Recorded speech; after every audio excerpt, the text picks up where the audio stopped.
My name is Earl Willis Jr. I'm from the Warren County Public Library. Today is March the 27th, 2017, and we're in Bowling Green, Kentucky. And today I'm interviewing Earl Willis Sr. Mr. Willis, when and where were you born? I was born in Chicago, Illinois, on March 17th, 1945. Okay. Did you have any siblings or family members that were in the military? My younger brother was. He was in the Marine Corps for 11 years. Okay. Is your father or your mother or any of your grandparents? Well, my understanding was my dad was for a few days, but he was underage and they didn't accept him. His mother got him out. Okay. What year was this? I don't remember. He was underage and I can't remember what it was. I don't remember what it was. Okay. He had slipped off with some more young men and joined the Navy, but they found out he was underage. Underage. What were you doing before you entered the service? I was working in manufacturing. Okay. And farming. Okay. Where were you? Exactly where you working at? Like. I was working at. I've been working at Emerson Electric in Russellville, and I've been helping my dad on the farm. Okay. And what branch of the military did you serve? U.S. Navy. Okay. Did you enlist or were you drafted? I enlisted. Okay.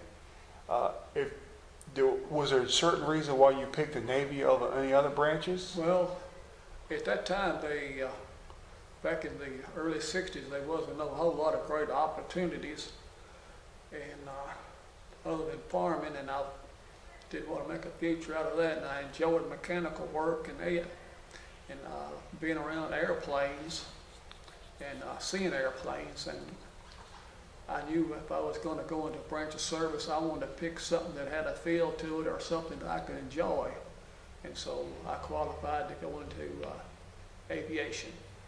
So that's what I went into. Do you remember when you were sworn in?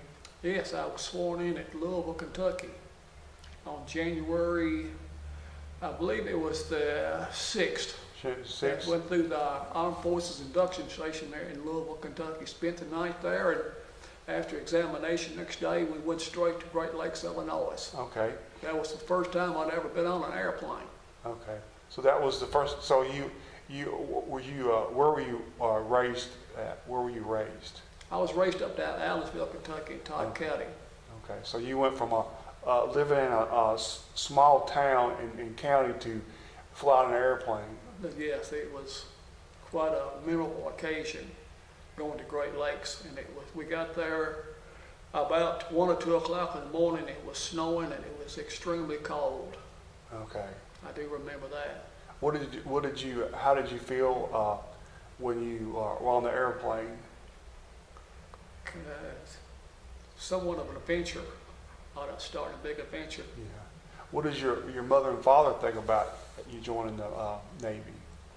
I think they was pretty well satisfied with it. Thought it was something good for me to do and possibly get some training and have a future.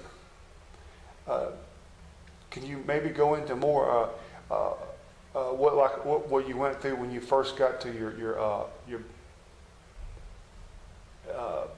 training, your boot camp?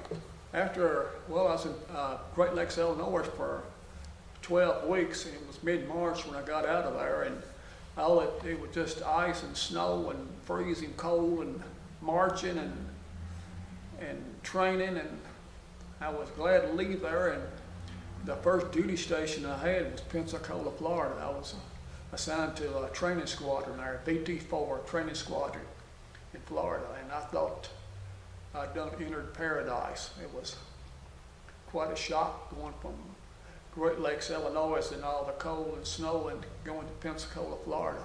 Because when I got there, it was springtime. It was real nice. Do you recall any of your instructors or in boot camp or? Oh yeah, you never forget them. Yeah, they were instructors. Instructors? Very firm, not very nice talking, Okay. very direct. Very direct. Yeah, Yeah. got their point across. Did you receive any special training when you left boot camp? Can you tell us about some of your training? Well, after I got to Pensacola, Florida in the VT4, the training squadron, that was one of the final training parts that the Navy pilots went through. They came there to get their training and gunnery practice, and also practice doing their carrier qualifications. And so I started out working in the line division. One of the first things I started doing was help refueling airplanes. And after that, I went to school in Meridian, Mississippi, to another naval air station there, where I got training on checking out the airplanes, learning how to do dailies in pre-flight in airplanes, taking fuel samples and checking the airplane out. And then after I came back from there, then that's what I started doing, working the line division. And each morning we would come in and take a group of airplanes, and we'd go out and pull pre-flights on them. And then the pilots would come out, and we would, after they would do a walk around, we would help them get buckled into their ejection seats and do all that. And then we would start them up and run them through a pre-flight check, where they checked their brakes, flaps, speed brakes, stuff like that. And then we would send them out. Okay. If there's such a thing as an ordinary day, what would be your ordinary day be? From like when you woke up to you went to bed? Well, that would be pretty much an ordinary day. As after we launched our aircraft in the morning, they would go out, and a lot of times they would fly down towards Corpus Christi or somewhere down that area. And a lot of times they would do their gunnery practice. We'd have one airplane that would jet. They would have a tow banner behind it, and they would take it out, tow it out over the ocean. And airplanes, the pilots would come through, and they would practice shooting at the tow banner. And the way they would recognize their hits is by the color of the holes in the targets. Each student pilot had a different colored ammunition, so they would go out and practice that. So it was more or less like target practice, right? Yeah, that was target practice for them. And then the rest of their time would be, they would, after they got proficient at that, they would practice carrier landings. And the way we done that is we had a section of our runway set off, would have a mirror, a concave mirror set up on it with a light in front of it that they called the meatball. And if they came in at the right angle and made a right collective landing, the meatball would stay in the center of the mirror. So they would practice that. So that's the way they practiced. What was it like to watch a Navy jet take off on an aircraft carrier? It was very exciting, very exciting. And it was everything had to be together, 100%. What was it like seeing an aircraft carrier, a Navy jet come in and land? Can you maybe explain that?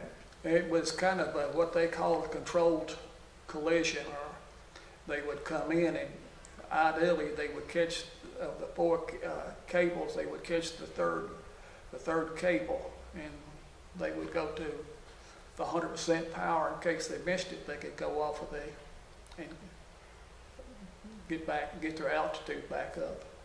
That was real teamwork. Yeah. Watching that done.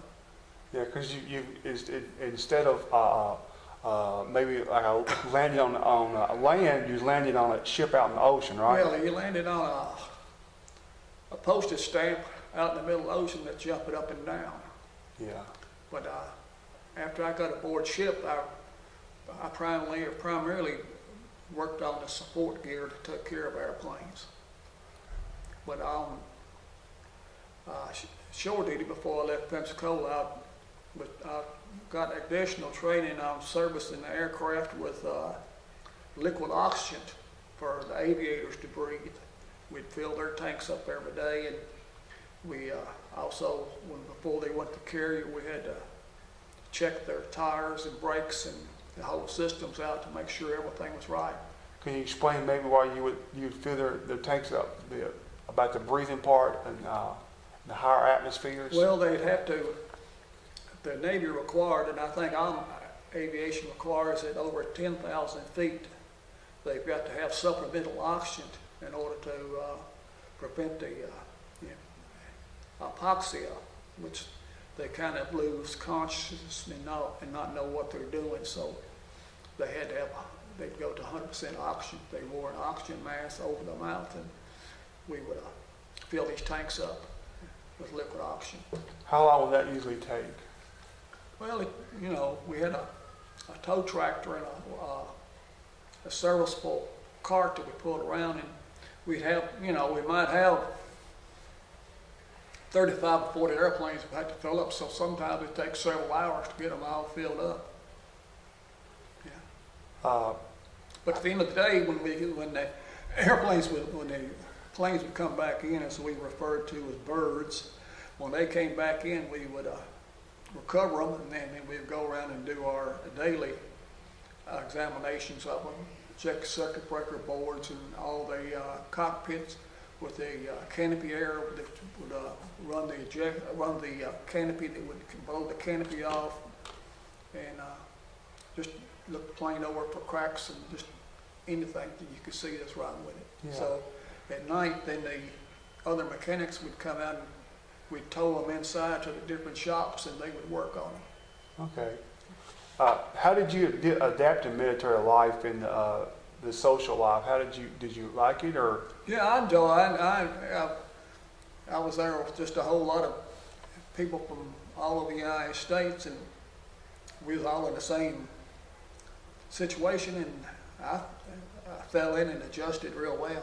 I enjoyed it. You always find a certain group of people that you fall in with, that you can recognize with, and most generally, being from Kentucky, I kind of fell in with the guys from the South, and people that I had more things in common with hunting and fishing and, everyday things like that. Do you remember writing to your parents back and forth? Do you remember that? Oh yeah. I tried to keep in touch all the time, and occasionally I'd call and make a phone call, but most generally it was write a short letter or something like that. Where did you serve on aircraft carrier? Where all did the aircraft carriers go that you were on? Well, when I was on Essex, that was the first aircraft carrier I was on. We was home ported in Quonset, Rhode Island, and we was an anti-submarine aircraft carrier, and our airplanes had a big radomes that looked like mushrooms on top of them, and they would go out and practice. They would drop sonic buoys into the ocean that would detect the movements of submarines, and they would go out and we would run surveillance and check for practice for anti-submarine warfare.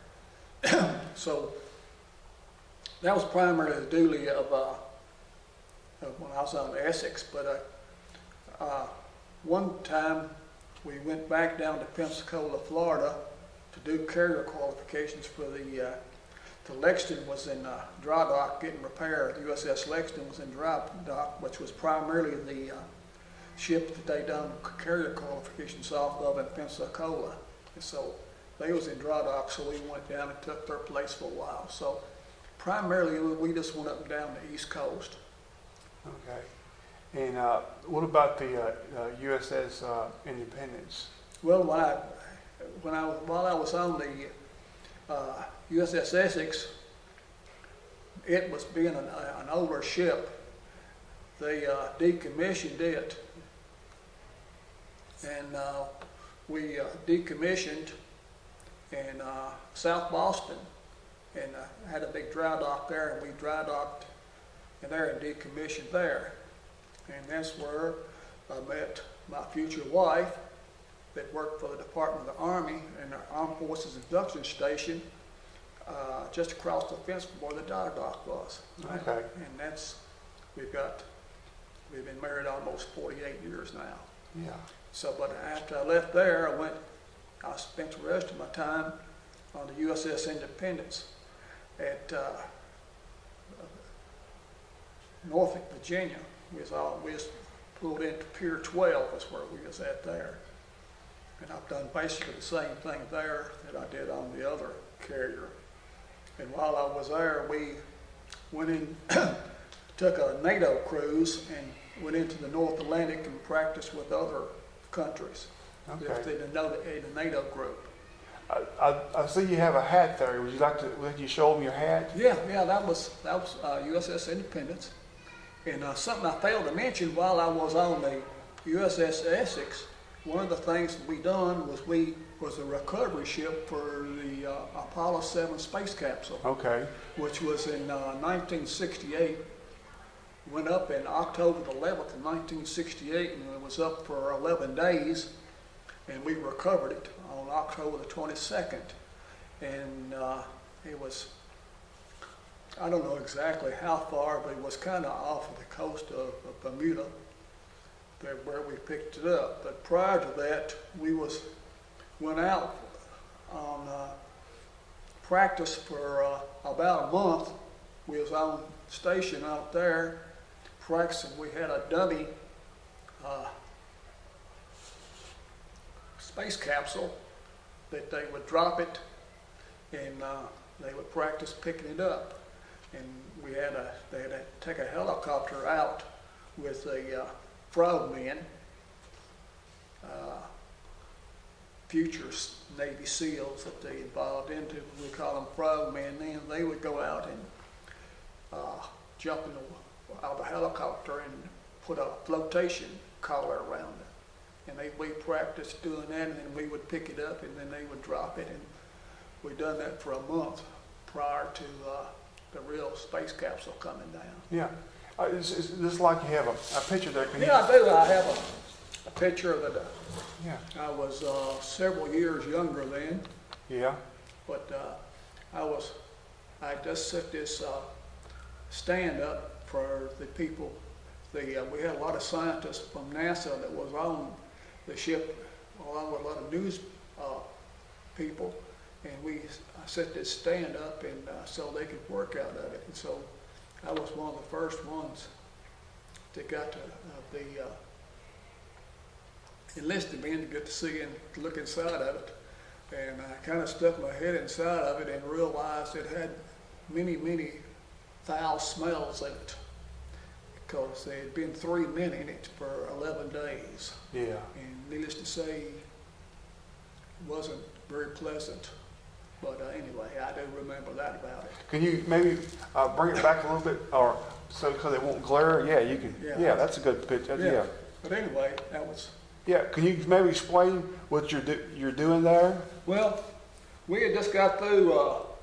Down below this space capsule is sitting up on a high stand. It was like a wagon that had a platform on it that they offloaded it. They set it down with a crane, and then they had to have a platform stand put up beside of it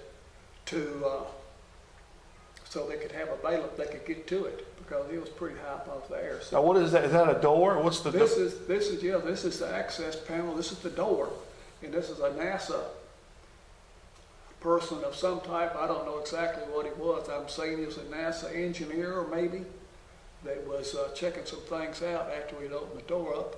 And a friend of mine was a pretty good photographer, and he just happened to have his camera with him, and took a picture. You have a hat on that says 9. Can you explain what? That was the CVS 9. That was our designation for the USS Essex, CVS 9. What does the CV stand for? It was a carrier. I can't remember, but we was anti-submarine. The designation of it. Okay. Yeah. And what year is that? This was October the let's see, 22nd, 1968. 1968. There was three astronauts in it. I think that's the first time that there was three astronauts in the space capsule. Willis Earl was one of them, and Cunningham and Earl, I think that's probably pronounced his name. Okay. Was there's three astronauts. Do you remember, anything else about it? I remember going up on the flight deck, and I didn't exactly see it come down, but I do remember them going out with the helicopter to pick it up, and there was reports of Russian trawler in the vicinity. They was watching it too. So Can you tell them what I would say that Russian trawler was just a small ship, and they used it a whole lot for surveillance and kind of watching things. Okay. Was that ever It never was a threat. It never did get too close, but it was there to kind of keep an eye on things? to kind of look and watch, see what's going on. I think that was nothing unusual. Yeah. So on your recreation, on your recreation time, what would you usually do on your off time? We just run around place to place, like a bunch of young sailors that do, and go to racetracks, and just a lot of times I'd go have some friends that live close by, and I would go and spend a weekend with them and visit them, and maybe we'd do a little hunting or fishing. Occasionally we get to go fishing. Especially when I was in Pensacola, the fishing opportunities was great. But I had a couple of good friends, the Calhoun brothers, that lived up in Georgia, and I'd go home with them, and we'd spend a day, go for a 3-day weekend. So that was Georgia. That was kind of like where you were raised. Yeah. Their customs was pretty near what it was what I was raised up with. But, a lot of times when I was on the Essex, I had some friends that lived up in New Hampshire and places like that, and we'd go up and visit their families and stuff like that. There was always something to do. Yeah. A lot of times, we had a basketball team aboard ship, and we different teams that played, different shops that play another shop, and there was always something going on. What was life? Can you tell people how big an aircraft carrier is? A lot of people think it's just kind of a ship, but can you tell them how big it is and how many people it's on? Well, I don't remember the exact footage of it, but I do remember the Essex was about 900 feet long, and it had a wooden deck, which the newer aircraft carriers now don't have wooden decks, but it had a wooden deck, and I don't remember exactly. It's been a long time. I don't remember the numbers, but it was fairly big, but it's nothing to comparison to the modern aircraft carriers now. But it wasn't. It had quite a history behind it. The Essex, it was built, and I think in memory, when about 1940 the keel was laid on it, and they finished it up about 15 months later. So it's seen its first duty in Second World War. Okay. Which it did take some Kamikaze hits. Kamikaze hits. Yeah. Okay. So it had won many battle ease. It was, and so it had quite a history behind it. What's ship did you like the most, the Independence or the Essex? I like the Essex the best. It was a smaller ship. There was only about 1,200 of us in the ship's company. Then we had some air groups, and you kind of got to know people that you could go from shop to shop, and you would trade and services. They might have something you need, and you'd have something that they need, and you got to know a lot of people. When I was on the Independence, which was a attack carrier, we had, with the air groups, we had about 5,000 people. And it was much larger, and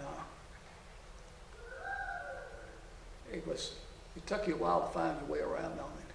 Yeah. And you didn't get to know as many people. And that was a big thing, was getting to know people. Do you remember when your military service was over? Do you remember what you felt like or the date? Well, I was kind of anxious because at that time I was engaged to get married, and I was looking forward to getting out of service and starting my life. It was a great adventure, but I'd had about all I needed, or what I was ready to try something else. So I was ready to put some of my skills to work and things that I'd learned, and I was kind of anxious to get out. Do you remember going home? Did you fly or did you take a bus or? No, I was discharged at Norfolk, Virginia, and I had a car, and I drove home. Drove home. Yeah.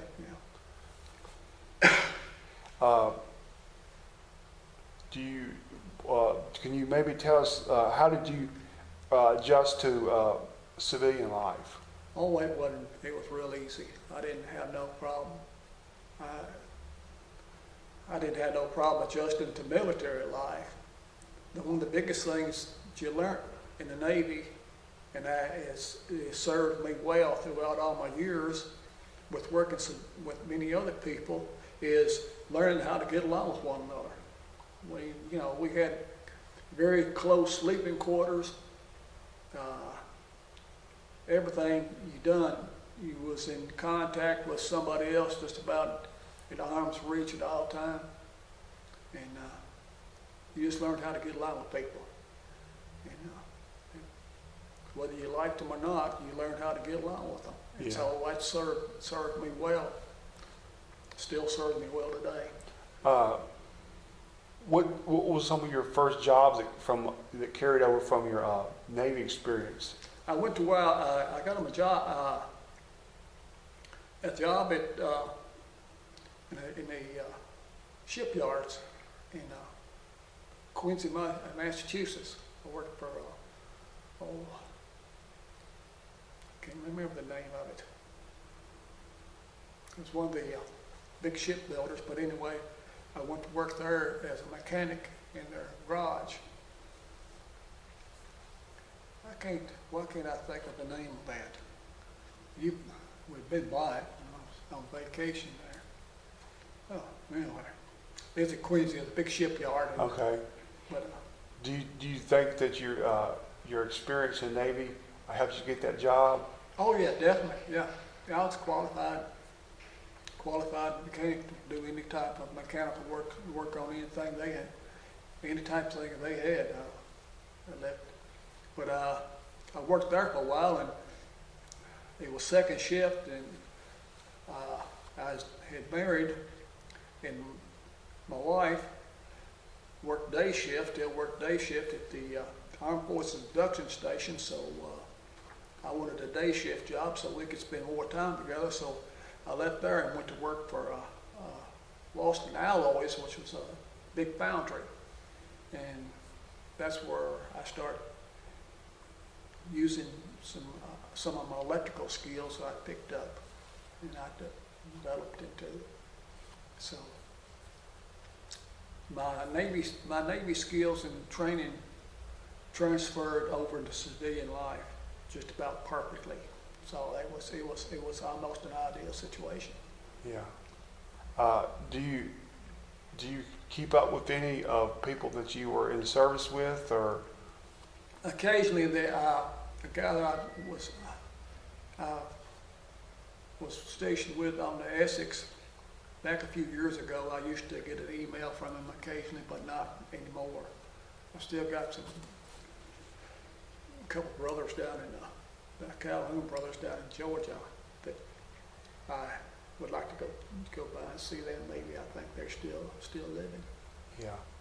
Are you a member of any veterans organizations? I am. I'm a member of the American Legion. I'm also a member of the DAV. Okay. Can you tell us what the DAV stands for? That's Disabled Veterans, Okay. which I am now qualified as a 100% disabled veteran Okay. due to complications of service connected. Okay. What have you done since separating from the military? So,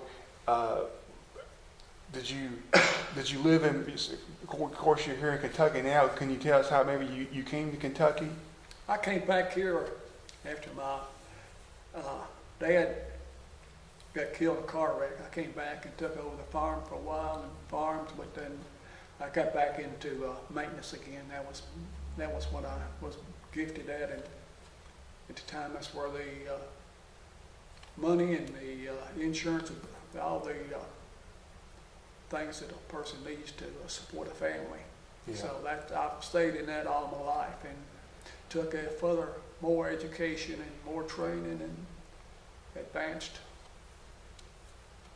What are some of your life experiences that you've learned from the military service? You said you've learned a lot, but what were some of the main ones? Well, the biggest that I learned is you don't give up, and learning to get along with other people, regardless of how disagreeable they might be, you can get along with them if you have to. Yeah. So, aboard ship, you occasionally would have somebody with opposing personalities, and, you might not be good friends, but you did respect each other enough to get along with each other, because aboard ship, they didn't allow people to go around fighting with each other. I mean, you had to be a team regardless of what you thought of somebody. You didn't go around punching people out. Yeah. And there wasn't no violence. You kept. Yeah. And a lot of times you just learn to keep your mouth shut. Yeah. And the thing that I've told a lot of people that I've interviewed is the thing that I've noticed about everybody I've interviewed is always early or on time. Nobody's late. Yeah, well, that's a pretty big thing, because when in the Navy, when they had muster, when we mustered in, if you wasn't there, then you was UA, you was unauthorized, and you had to answer to somebody. Okay. And so that wasn't a good thing. Yeah. The people that I've interviewed, none of them have ever been late, and they didn't come dragging in 5 or 10 minutes. Everybody's been on time and been early, Well, and I've really noticed that. That it was the same way, when we stood watch a lot of times aboard ship, and when it come time for you to stand your watch, you was there ready to relieve your watch on time. That was just a Common respect. Well, it was a hard set rule. You didn't show up late. Okay. Yeah. It was one of those things that was very seriously taken, and if you didn't, there was some serious consequences for that too. Yeah. How has your military service impacted your feelings about war and military in general? Well, hey, war ain't a good thing, but it's a necessary thing, and at times, and there's just some bad people out there that have to have a little face-to-face confrontation with them now and then to get them lined back up, and that's just the difference between good and evil. If you don't do nothing with evil, it runs rapid. You got to do something with it. So I'm glad I got to put my part in. It was to me a big privilege to get to serve in the military and be part of it and pay my dues. Yeah. And Plus, with the training they gave me, I mean, nobody else gonna let me work on a several $1 million airplane, so, you know. Yeah, it also gave me a lot of confidence in doing other things. Yeah. What message would you like for future people that watch this interview? What would you like them to know? Or Well, but they need to support the military in each and every way they can and realize the price that's been paid for the American flag and the American way of life. It wasn't for nothing, you know.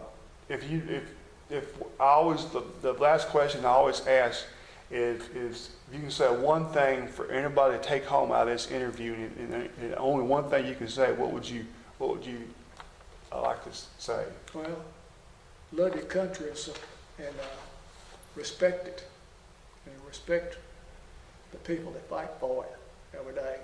Yeah. Because basically they've signed a blank check. Yeah. Well, I appreciate your time and I appreciate your service. Well, Thank you. Thank you for giving me this opportunity to let you know what it's like, because I was just a everyday sailor that's doing what I was told to do. Thank you. Thank you.